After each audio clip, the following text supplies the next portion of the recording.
Hello students, it's second video of this chapter binomial theorem.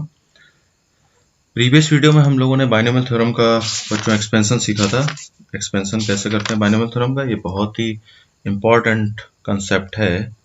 a plus B raised to power n, इसका जो expansion होता है उसी को हम लोग जो है बाइनोमियल थ्योरम बोलते हैं। तो देखिए a की पावर जो हो जाती है n और b की पावर क्या हो जाएगी 0। इस तरीके से क्या होता है, जब हम आगे करते हैं तो दोनों का डिफरेंस यहाँ लिखते हैं और ये जो r है ये जो है इसकी b की पावर होती है।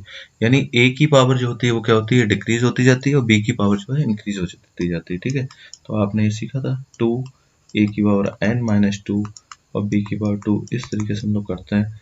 और जो लास्ट टर्म आपका आएगा n c n, उसमें क्या होगा, a की पावर जो है 0 हो जाएगी क्योंकि n माइनस n और b की पावर n हो जाएगी। ये आपने एक्सपेंशन सीखा।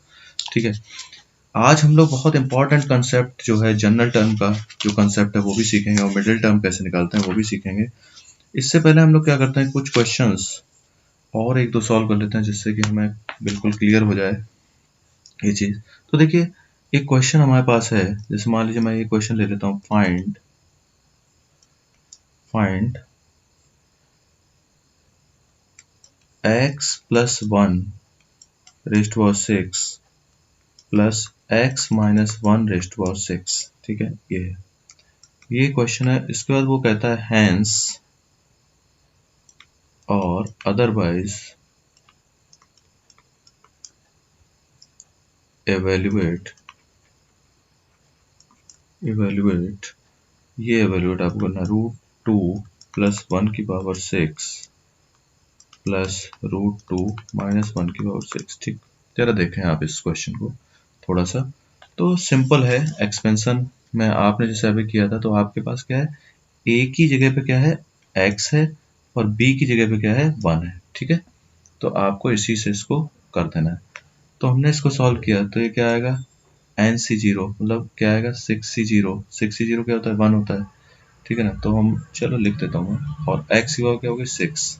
उसके बाद 1 की पावर जो है आप 0 लिखेंगे तो 1 की पावर कोई मतलब नहीं, इसलिए हम नहीं लिख रहे हैं। तो फिर 6c1 x की पावर 5, फिर क्या आएगा 6c2 x की पावर 4, क्योंकि 1 की पावर जो आएगी 1 की पावर 1, इसमें आएगी 1 की पावर 0, 1 की पावर 1, 1 की पावर 2, तो उसका कोई मतलब नहीं है, तो हम नहीं लिख रहे। 6c3 x की पावर यह आ जाएगा 3, 6c4 x की पावर 2, फिर आएगा 6c3 4 5, फिर x हो गया और उसके बाद आएगा 6c6, तो x की पावर क्या हो जाएगी 0, यानी कि अब कुछ नहीं आने वाला है। ठीक है, ये आपका इस तरीके से आपने जो है एक्सपेंशन जो है लिख लिया। ठीक है, क्लियर। ये मैंने इसका एक्सपेंशन लिख लिया x प्लस 1। ठीक है, तो अगर मैं इसको थोड़ा सा, चलो ठीक है कोई बात नहीं, अब मैं क्या करता हूँ, प्लस ये एक्सपेंशन हो गया, अब इसका x माइनस 1 की पावर 6 का भी एक्सपेंशन लिख लेता हूँ। तो क्या आएगा 6c0 x की पावर 6, आप ध्यान दें सेम आएगा क्योंकि इन दोनों में कोई फर्क नहीं है। ठीक है, 6c2 x की पावर 4, 6c3 x की power 3, 6c4 x square, 6c5 x और 6c6। तो मैं आपको बता दूं सिर्फ जो टर्म्स हैं, ठीक है ना, ऐसे टर्म्स जो हैं जिनके पावर ऑड है, देखिए जैसे मान लीजिए इसमें क्या होगा, ये 1 की पावर इसमें क्या थी 0 थी, इसमें क्या थी, इसमें जब आपने लिखा होगा यहाँ इस टर्म में जब लिखा होगा तो 1 की पावर यहाँ देखिए ये 1 है तो -1 की पावर इधर देखिए ये जो है -1 है ना, इधर देखिए जैसे ये देखिए ये -1 है। तो जब आप यहाँ -1 की पावर 5 लिखेंगे तो माइनस का आएगा ना, तो ये माइनस का आ गया, इसमें तो प्लस आएगा, फिर ये माइनस का आ गया, इसमें प्लस आ गया, इसमें माइनस आ गया और इसमें प्लस आ गया। ठीक है, इस तरीके से एक्सपेंशन आएगा। तो इसका मतलब ये होगा कि जो ऑड नंबर वाले हैं वो कैंसिल हो गए, ये देखिए कैंसिल हो गए। तो अगर मैं अब इसको लिखता हूँ सिंप्लीफाई करके तो क्या आएगा, यानी कि x की पावर 6 x की पावर 6 ये 2 बार आ गया और x की पावर 6 और 6c0 क्या होता है 1 होता है, तो ये कितना आ गया, आप ऐसे लिखते हैं 2x की पावर 6, आप ऐसे लिख सकते हैं, फिर आप प्लस लिखेंगे, फिर आप आ जाइए x की पावर 4, इधर आ जाइए x की पावर 4। तो जरा मैं यहाँ आपको बता देता हूँ कि 6c2 का मतलब क्या है। 6c2 ये हो गया factorial 6 upon factorial 2 factorial 6 minus 2 मतलब 4, तो ये कितना हो गया 6 इंटू 5 इंटू फैक्टोरियल 4, तो ये हो गया फैक्टोरियल 2 और फैक्टोरियल 4। तो देखिए ये 2 से आप काट दिया, ये 15 हो गया, यानी ये आ गया 15 और ये वाला 15, मतलब मैं किसकी बात कर रहा हूँ, ये देखिए ये 15x⁴ और ये 15x⁴, ठीक है ना। तो ये आपका कितना आ जाएगा, अगर मैं इसको ऐसे कर दूं कि 15x⁴ आ गया, ऐसा मैंने क्यों किया, क्योंकि ये दो दो टर्म आ रहे हैं, देखिए यहाँ ये टर्म आया, इधर भी ये टर्म आया, इधर देखिए ये सेम टर्म है ना, देख रहे हैं आप। तो इसका मतलब हमने इसको कैसे लिख लिया, फिर प्लस का साइन और ये आ गया 64। 64 को हम क्या करेंगे जरा देखिए, 64 की वैल्यू अगर आप निकालना चाहते हैं तो फैक्टोरियल 6, फैक्टोरियल 4 और फैक्टोरियल 2। जरा आप देखें ये चीज और ये चीज सेम है ना। तो ये भी कितना हो गया 15x² और लास्ट वाला टर्म जो है 6 क्या होगा 1, 6 क्या होगा 1। तो ये देखिए ये बाहर हमने 2 लिखा हुआ है, ठीक है। ये आपको बात समझ आ गई। इसको मैं थोड़ा सा हटा देता हूँ जिससे यहाँ थोड़ी सी जगह बन जाए। अब देखिए इस तरीके से आपने इसका एक्सपेंशन लिख लिया, क्लियर, एक्सपेंशन आपने लिख लिया। अब देखिए क्या करना है आपसे, वो क्वेश्चन में ये कह रहा है, सिर्फ इतना पूछ रहा है कि भाई इसको और सॉल्व करके दिखा दो, एक्सपेंशन तो आपने लिख लिया। तो सिंपल सी चीज आपको यहाँ समझ में आ गई होगी कि अगर मैं पुट कर दूं x की जगह √2 तो कोई फर्क नहीं पड़ेगा। जरा इस क्वेश्चन को और इस क्वेश्चन को जब आप कंपेयर करेंगे तो देखिए इस वाले क्वेश्चन में और इस वाले में क्या फर्क है, कोई फर्क नहीं, सिर्फ जो है x की जगह √2 आ गया। तो अगर मैं x की जगह √2 पुट कर देता हूं तो हमारा क्या होगा, आंसर आना चाहिए, ठीक है। तो क्या हमें करना है, √2 + 1 की पावर 6 प्लस √2 - 1 की पावर 6, तो ये हो जाएगा 2। और देखिए x की पावर 6 है यानी √2 की पावर 6 आपने किया, फिर 15 √2 की पावर 4 प्लस 15 √2 का स्क्वायर और प्लस 1, ये आपने कर दिया, ठीक है। अब देखिए ये जब आपने सॉल्व कर लिया तो ये हो गया √2 की पावर 6 है, इसका मतलब कितना हुआ, इसमें मैं आपको समझा देता हूँ, √2 इंटू √2 इतने बार है, मतलब 2 यानी कितना आ गया 8 आ गया। अब देखिए ये कितना आ गया √2 मतलब √2 इंटू √2 इतना, इसको आप करेंगे 2 इंटू 2 मतलब कितना हो गया 4, ठीक है। √2 का स्क्वायर क्या होगा 2, तो 15 इंटू 2 और प्लस 1। तो देखिए आप जब इसको करेंगे तो ये आएगा 8 + 60 + 30 + 1, तो ये देखिए तो ये आपका क्या आ गया, ये 90 और ये 99, ठीक है। तो आप मल्टीप्लाई जब आप करेंगे तो आ गया 198। आपको ये समझ में आ गया ये क्वेश्चन हमने कैसे किया। अब आपको एक्सपेंशन का क्वेश्चन मैंने एक ले लिया जिससे कि आपको प्रीवियस वीडियो का भी थोड़ा सा रिवीजन हो जाए और इस तरीके के क्वेश्चंस को हम कैसे सॉल्व करते हैं ये आपको पता चल गया, ठीक है। एक छोटी सी चीज मैं आपको यहाँ बताना चाहता हूँ, देखिए यहाँ जो साइन था वो प्लस का था, ठीक है। तो क्या हुआ जब साइन प्लस का था तो ये इवन पावर वाले जितने थे, देखिए पावर 6, पावर 4, पावर 2, ये देखिए पावर वाले आपके जो है सब बच गए। अगर मान लीजिए यहाँ पे अगर माइनस का साइन होता है, इस जगह पे माइनस साइन होता तो जितने ऑड पावर वाले होते वो सारे हमारे पास बच जाते, ठीक है। इस तरीके क्वेश्चन में आपको ये याद रखना चाहिए। अब देखिए एक बहुत बेहतरीन क्वेश्चन मैं ले रहा हूं, उसको आप जरा देखिए। ये क्वेश्चन ये दिया है, क्वेश्चन ये है सो दैट, ये क्वेश्चन है 9⁻n+1 - 8 × n - n, ये दिया है। इसमें कह रहा है इज डिविजिबल बाई 64, ठीक है। ये डिविजिबल बाई 64 है। n क्या है इसमें, n जो है आपका कोई पॉजिटिव इंटीजर है, n is a positive integer, okay, n positive integer है, ठीक। चलिए भाई इतनी सारी चीजें ये दी गई हैं। तो देखिए अब हम इसको अगर एक्सपेंशन आप लिख रहे हैं, आप जब एक्सपेंशन लिख रहे हैं तो आप जैसे मान लीजिए आप एक एक्सपेंशन लिखते हैं तो 1 + x⁴n का एक्सपेंशन जब आप लिखते हैं तो आपको तो पता है ना 1 + x⁴n का एक्सपेंशन कैसे लिखते हैं। तो वैसे ही मैं क्या लिखना चाहता हूँ, जैसे मैं 9 को लिखना चाहता हूँ, जैसे मान लीजिए 9 की पावर n है तो 9 को मैं कैसे लिख सकता हूँ, 1 + 8 की पावर n लिख सकता हूँ या नहीं लिख सकता, ठीक है। 1 + 8 ये लिख सकता हूँ। तो देखिए अगर मैं इसको कहता हूँ nc0 तो इसमें क्या है, ये पावर कितनी है n+1 है, यहाँ मान लीजिए पावर कितनी है n+1 है, इधर अगर पावर n+1 है तो क्या फर्क पड़ रहा है, कुछ नहीं, तो ऐसे हो जाएगा n+1 C1 हमने लिख दिया, ठीक है। C1, C 0 से शुरू करिए, पहले 0 आएगा ना, उसके बाद आप करेंगे 1 की पावर कितनी हो जाएगी, इन दोनों का डिफरेंस, तो हो गया n+1, और 8 की पावर क्या हो गई 0, उसका देखिए फिर आएगा n+1 C1, और 1 की पावर n हो जाएगी, और 8 की पावर क्या हो जाएगी, 8 की पावर हो जाएगी, आप देखिए 8 की पावर हो जाएगी 1, ठीक है। फिर n+1 C2 आप करेंगे तो 1 की पावर क्या हो जाएगी, दोनों का डिफरेंस यानी कि n-1, और ये कितनी हो जाएगी, 8 की पावर कितनी हो जाएगी, 2 आ जाएगी, क्योंकि ये जो लिखा होता है ना, ये पावर बनती है सेकेंड टर्म की, ठीक है। इस तरीके से अब आगे आपके और टर्म्स आते जाएंगे, ठीक है। तो देखिए इसको जो हम सॉल्व कर रहे हैं, सिर्फ हम कितना कर रहे हैं, अभी हम सिर्फ इतना कर रहे हैं, ये 9 की पावर n+1 को हमने ऐसे लिखा और इसका एक्सपेंशन लिख दिया, मतलब 1 + 8 की पावर n+1 का एक्सपेंशन कर रहा है। तो देखिए ये जो होता है ये तो 1 होता है, n+1 C0 कोई भी हो 1 होगा, ये 1 ये 1, तो ये तो पूरा आपका आ गया 1। अब आप लिख दीजिए प्लस, अब जो नेक्स्ट टर्म आया n+1 C1, 5C1 5 होता है, 7C1 7 होता है, 10C1 10 होता है, तो n+1 C1 क्या होगा, n+1, ये आ गया, और ये देखिए ये आ गया 8 की पावर 1, ठीक है। फिर आगे चलिए, अब देखिए n+1 C2, तो हमने इसको लिख दिया n+1 C2, ऐसे लिखा रहने दिया, 1 की पावर n+1, इससे कोई फर्क नहीं पड़ रहा, अब ये 8 का स्क्वायर लिखा रहने दिया, और इसके बाद क्या होगा, अब क्या आएगा, n+1 C3 आएगा, और आगे टर्म कितना आएगा, 8 की पावर 3, ऐसे आता जाएगा, और भी टर्म आते जाएंगे, मतलब मैं ये कह रहा हूँ, ठीक है, आगे भी ऐसे आते जाएंगे। अब देखिए ये जो वैल्यू आई है ये किसकी है, वैल्यू 9 की पावर n+1 की वैल्यू है, ये जो वैल्यू आप लिख रहे हैं।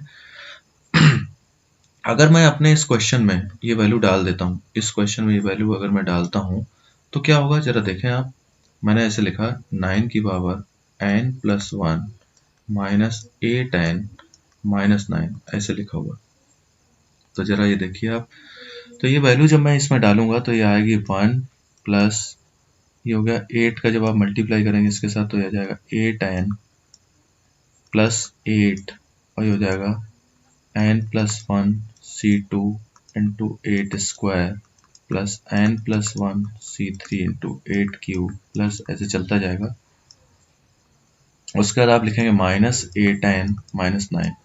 मतलब 9 की पावर n+1 को हमने ये लिख दिया, बाकी है जैसे, तो देखिए माइनस का 8n है, ये माइनस के 8n से कैंसिल हो गया, और 8+1 कितना होता है 9, तो ये भी कैंसिल हो गया।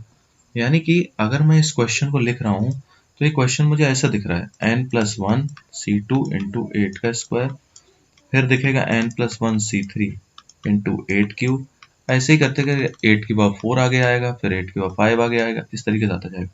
इसका मतलब मैं आपसे ये कहना चाहता हूँ कि क्या मैं 8 का स्क्वायर यहाँ से कॉमन ले सकता हूँ, ठीक है, क्या मैं 8 का स्क्वायर इसमें से कॉमन ले सकता हूँ, मेरा क्वेश्चन ये है, तो यहाँ 8 बचेगा।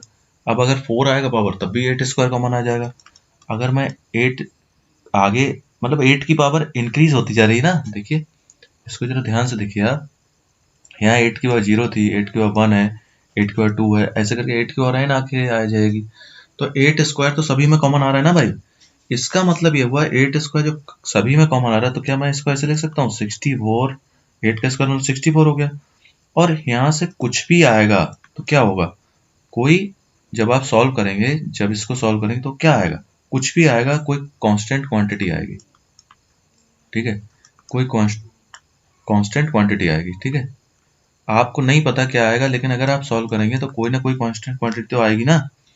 तो इसका मतलब जब 64 में मल्टीप्लाई है इस किसी कांस्टेंट क्वांटिटी का, इसका मतलब ये हुआ कि भाई ये जो आपको दिया गया था क्वेश्चन 9 की पावर n+1 -8n -9, ठीक है, ये डिविजिबल है, इज डिविजिबल बाई 64, ठीक है, कब, whenever n is a positive integer, ये ध्यान रखने वाले, ठीक है। पॉजिटिव इंटीजर के लिए ये बाइनोमियल थ्योरम का हमने कैसे यूज किया आपको समझ में आ गया। सिर्फ हमने 9 को ब्रेक किया, ठीक है। अब देखिए एक बहुत ही बेहतरीन क्वेश्चन हम लोग और करेंगे। इसमें देखिए ये क्वेश्चन जो है आपका, ये क्वेश्चन इस तरीके से है कि प्रूव दैट,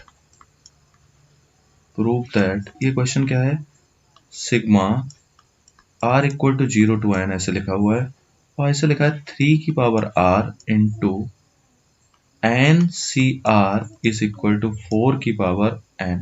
ये आपको प्रूव करना है। तो जरा देखें, अगर हम इसकी बात करते हैं तो देखिए ये है क्या, जरा लेफ्ट हैंड साइड देखिए आप। लेफ्ट हैंड साइड जब आप देखेंगे तो आपको ये मिलेगा sigma r equal to 0 to n 3 की पावर r इंटू एन सी आर, ये दिया हुआ है, ठीक है। तो जब आप इसको करेंगे 0 से लेकर n तक है, तो मैंने पहला क्या किया, 0 रखा, 0 एन सी 0 प्लस फिर मैं रखूंगा 1 रखूंगा, तो क्या आएगा 3 की पावर 1 और ये हो जाएगा एन सी 1। फिर मैं आगे आऊंगा तो 3 2 इंटू एन सी 2, ऐसे चलता जाएगा ना, ऐसे एक टर्म आएगा 3 की पावर r एन सी आर, और फिर आप आगे चलते जाइए तो एक टर्म आएगा आपका 3 की पावर n और एन सी एन, इस तरीके से आएगा टर्म। यानी कि अगर मैं इसको थोड़ा सा सही से व्यवस्थित करके लिख दूं तो ये देखिए ऐसे आया, यानी कि एन सी 1 3 की पावर 1 एन सी 2 3 की पावर 2, ऐसे चलता गया, तो ऐसे आप आएंगे एन सी एन और 3 की पावर n। तो अगर आप इस एक्सपेंशन को ध्यान से देखें तो आपको पता चलेगा कि भाई 3 जो है वो क्या है, सेकेंड टर्म है। मतलब मैं इसको ऐसे भी लिख सकता हूँ 1 की पावर n 3 की पावर 0, इसको मैं ऐसे भी लिख सकता हूँ 1 की पावर n माइनस 1 और 3 की पावर 1, इसको मैं ऐसे लिख सकता हूँ 1 की पावर n माइनस 2 और 3 की पावर 2। देखो यहाँ 2 है तो इसकी पावर भी 2 है, और ऐसे चलता जाएगा तो ये कितना आ रहा है एन सी एन, 1 की पावर 0 हो गई और 3 की पावर n हो गई। देखो तो इसका मतलब ये बाइनोमियल थ्योरम का एक्सपेंशन क्या क्या कह रहा है, 1 प्लस 3 की पावर n ही कह रहा है। इसका मतलब ये क्या हो गया 4 की पावर n, ये देखिए ये होगा 4 की पावर n, समझे आप। ये आपका जो है एक्सपेंशन इस तरीके से है। ये देखिए बहुत ही अच्छा क्वेश्चन हमने आज सॉल्व किया, बहुत ही अच्छा क्वेश्चन था ये, ठीक है। ये इसमें कभी कभी कंफ्यूजन हो जाता है लेकिन हमने इसको कर लिया, ठीक है। इस तरीके से हमें जो है इन क्वेश्चंस को करना होता है बेटा, ठीक है। तो अब आप जो है देखिए, अब हम लोग जो है एक चीज सीखेंगे, जनरल टर्म, ठीक है। तो जनरल टर्म क्या होता है, जनरल टर्म कोई बहुत खास चीज नहीं है। जनरल टर्म मैं आपको बता देता हूँ। देखिए जनरल टर्म का मतलब होता है कोई भी टर्म, एक टर्म हमने ले लिया, जैसे मान लीजिए कोई ऐसे दिया हुआ है a प्लस बी की पावर n का एक्सपेंशन हमें लिखना है, तो वो क्या कहेगा, कोई भी टर्म टी आर प्लस 1, इसको हम लोग क्या कर रहे हैं, जनरल टर्म बोल रहे हैं। इसका क्या मतलब है अभी आपको समझ में आ जाएगा। तो इसका मतलब हो गया कि एन सी आर, ए की पावर दोनों का डिफरेंस, और बी जो सेकेंड टर्म है वो जो आर है ये आ गया, ये इसको हम लोग जनरल टर्म बोलते हैं, ठीक है। ये जो है जनरल टर्म है, मतलब इसको हम लोग ऐसे लिखते हैं ए प्लस बी की पावर एन का एक्सपेंशन हम डायरेक्ट ऐसे लिख सकते हैं sigma r equal to 0 to n, जिसमें आप क्या करेंगे एन सी आर, और ये क्या हो जाएगा a की पावर क्या होगी n माइनस आर और b की पावर क्या है r। यानी जनरल टर्म का आपको डेफिनेशन समझ में आ गई। जनरल टर्म क्या है, ये देखिए ये जनरल टर्म है, कैसे, टी आर प्लस 1 हमने क्यों लिखा, टी आर प्लस 1 क्यों लिखा, तो थोड़ा सा आप अगर एक्सपेंशन में जाएंगे तो आपको ये बात समझ में आ जाएगी कि ये हमने क्यों लिखा। देखिए ये देखिए, इसको आप देखिए, ये कौन सा टर्म है, ये ऊपर इसकी मैं बात कर रहा हूँ, इस टर्म की मान लीजिए मैं बात कर रहा हूँ, येलो मैंने जो है वो किया, ये फर्स्ट टर्म है, तो फर्स्ट टर्म में देखिए ये 0 आ रहा है, 0 आ रहा है ना, फर्स्ट टर्म है ना, मतलब ये T1 है फर्स्ट टर्म। तो T1 ये कौन सा टर्म है, ये T2 है, तो ये सेकेंड टर्म है, तो यहाँ 1 आ रहा है। देखिए T2 का मतलब क्या हुआ, जरा एक बार देखिए, जो मैं जनरल टर्म की बात कर रहा हूँ तो मैं TR प्लस 1 लिख रहा हूँ, तब ये NCR आया। मतलब कैसे, जैसे मैं T2 कहूँ, T2 निकालिए तो हम कैसे लिखेंगे 1 प्लस 1 ऐसे लिखेंगे, क्योंकि वहां क्या होगा NC1 तभी आएगा, सेकेंड टर्म में ही तो इधर 1 आ रहा है। देखिए इधर देखिए ये मैं आपको ये दिखाना चाहता हूँ। देखिए सेकंड टर्म में T2 है, T2 में तब ये बनाया। अब ये T3 है, देखिए थर्ड टर्म, तो इसमें देखिए NC2 आया, ठीक है ना, क्योंकि वो 0 से स्टार्ट होता है इसलिए ऐसा हो रहा है। तो ये आपको जनरल टर्म अभी समझ में आ गया। जनरल टर्म मतलब जनरल टर्म का क्या यूज, क्या है जनरल टर्म का। तो देखिए जनरल टर्म का क्या यूज है वो मैं आपको बताता हूँ। जैसे सपोज एक हमारे पास क्वेश्चन आया, हमारे पास एक क्वेश्चन आया कि भाई हमें क्या करना है, कोफिशिएंट फाइंड करना है। मान लीजिए ऐसे क्वेश्चन है हमारे पास, फाइंड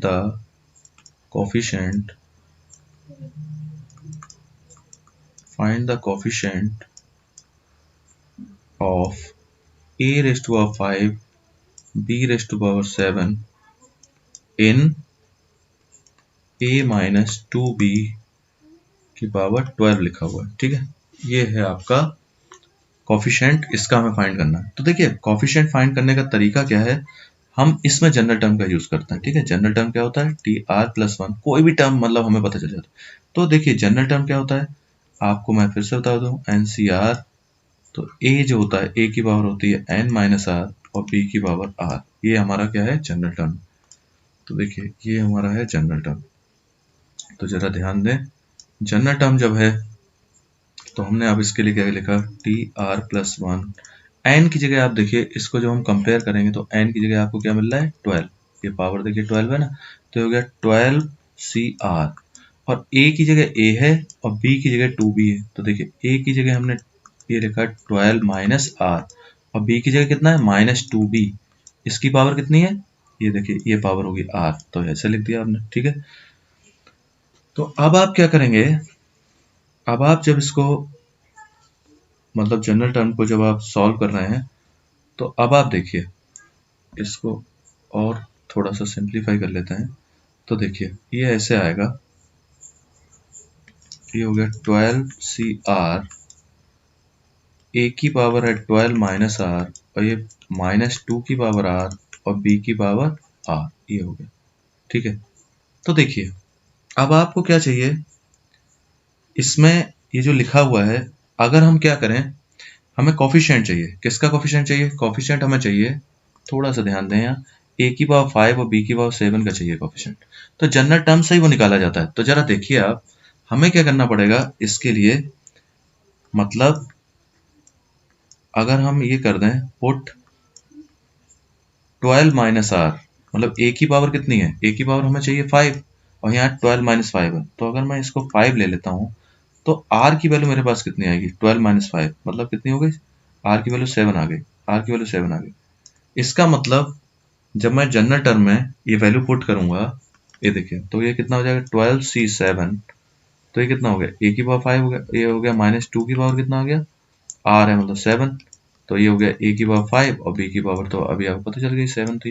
तो देखिए यही तो हमें चाहिए था इसका कोफिशिएंट, a की पावर 5 और b की पावर 7 का, यानी कि इसका जो कोफिशिएंट है, इसका कोफिशिएंट हमें चाहिए था। तो इसका कोफिशिएंट, ये जो मैं येलो बना रहा हूँ, ये इसका कोफिशिएंट हुआ, ये इसका कोफिशिएंट हुआ, ठीक है। ये बेटा इसका कोफिशिएंट आ गया, ठीक है। तो इसका कोफिशिएंट जब आप लेंगे तो अब तो ये कोफिशिएंट आ गया, ये आंसर है। अब तो ये सॉल्व करने के ऊपर है, आप कितना भी सॉल्व करते जाइए। जैसे मैंने किया फैक्टोरियल 12 अपॉन फैक्टोरियल 7 और फैक्टोरियल 12-7 अगर मैं करता हूँ तो ये हो जाता है फैक्टोरियल 5 और ये हो जाता है -2 की पावर 7। ये कोफिशिएंट है, कोफिशिएंट ऑफ a की power 5 and b raised to power 7, इसका कोफिशिएंट। अब मैं इतनी तो आपसे उम्मीद कर सकता हूँ कि अब आप इसको कम से कम सॉल्व कर लेंगे, है ना, क्योंकि अब आप कई क्वेश्चंस कर चुके हैं, ठीक है। अब देखिए कोई भी क्वेश्चन आता है और वो हमसे पूछता है कि भाई जनरल टर्म बताइए, किसी का भी जनरल टर्म, ठीक है। तो जैसे मान लीजिए एक क्वेश्चन ऐसे आया, मैं एक क्वेश्चन ऐसे ले रहा हूँ, वो कह रहा है general term find the general term,